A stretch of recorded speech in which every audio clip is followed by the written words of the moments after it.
May the words of my mouth and the meditation of my heart be always acceptable to you, O Lord, my rock and my redeemer. Amen. Please be seated. The gospel reading today introduces three people who are drawn to Jesus. First, we meet Matthew, then an unnamed leader of the synagogue, and finally, an unnamed woman. Matthew is known as the tax collector, but this isn't an H&R Block kind of tax collecting. He was a toll booth attendant. In Jesus' day, if you wanted to travel on a road that offered some degree of safety, you had to pay a toll. And the toll collector decided in his complete discretion how much your toll would be. Determining factors included things like the number of people traveling in your party, the quality and quantity of merchandise you were traveling with, and whether or not you were wealthy enough to be traveling with camels. The worst part, I think, is that the toll collector rented his toll booth from Rome, the occupying force in Israel. Once Matthew covered his overhead, his rent, the rest of the money he collected from his fellow Judeans went into his pocket. It was profit. It's no wonder tax collectors were despised. The second character is a leader in the synagogue. He enters a highly charged scene. Jesus is surrounded by Pharisees who are examining him. Why do you eat with tax collectors and sinners? The leader of the synagogue walks through the pack of angry Pharisees, kneels before Jesus, and asks for a miracle. My daughter just died. Come and lay your hand on her, and she will live. The third person is a woman who's been hemorrhaging for 12 years. It's hard to imagine the physical damage being done to her body. In her day, food was scarce in Judea. There weren't CVS pharmacies on every corner where she could stop and get a daily vitamin supplement for her diet. Her body had to be dealing with fatigue and lack of energy. And in her culture, she was considered unclean.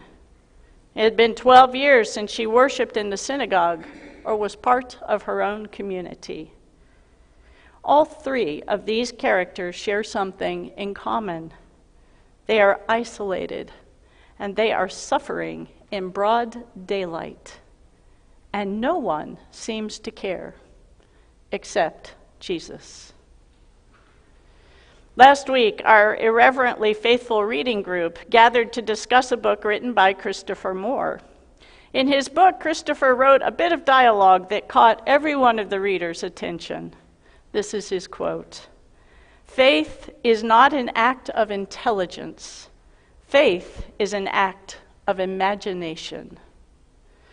As I was thinking about the three characters in our gospel reading, it occurred to me that these three people are drawn to Jesus by and through faithful imagination.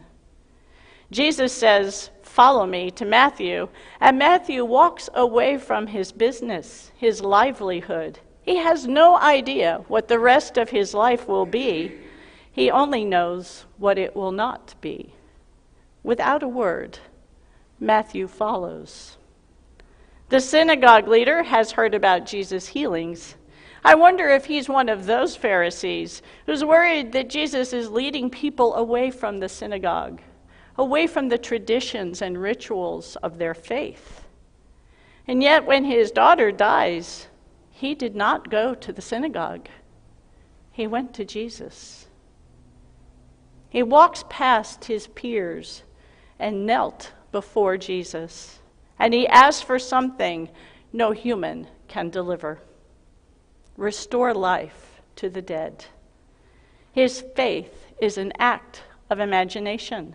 No one other than God can do this. The bleeding woman has heard the stories about Jesus too. She's been unclean and therefore separated from family, friends, and synagogue for 12 long years. For 4,380 days, she has gotten out of bed, still hemorrhaging. How could she imagine that day number 4,381 will be different? But somehow, when Jesus comes to town, she knows that if she can just touch the fringe of his clothing, she will be well. All three of these characters act in faith. Faith that is not based in prior experience, faith that is not based in logic or intelligence. Their faith is an act of imagination. They trust what cannot be seen, known, or proven, and they act. That kind of faith percolates here at St. Christopher's too. We are walking forward toward a new home while we are still grieving all that was lost. We are reimagining how God is calling us to minister in our community today, while we continue to grieve the loss of a preschool and a fellowship hall, ministries that used to define who we are in our community. We are walking toward a new home before we have land, before we have all that we will need to see that dream realized. We are walking together with faith that is a living act of imagination. Our world needs people like the man who knelt before Jesus, who knows only by faith that Jesus will give his daughter life again. We need people like the woman who knows only by faith that if she can just touch Jesus, her life will be restored. And our community needs St. Christopher's to be Christ in this world, to be a people who dream, who act in faith, who do imagine a world where people are not isolated, where suffering is not ignored, where the possibility of a better tomorrow calls us, all of us, into action.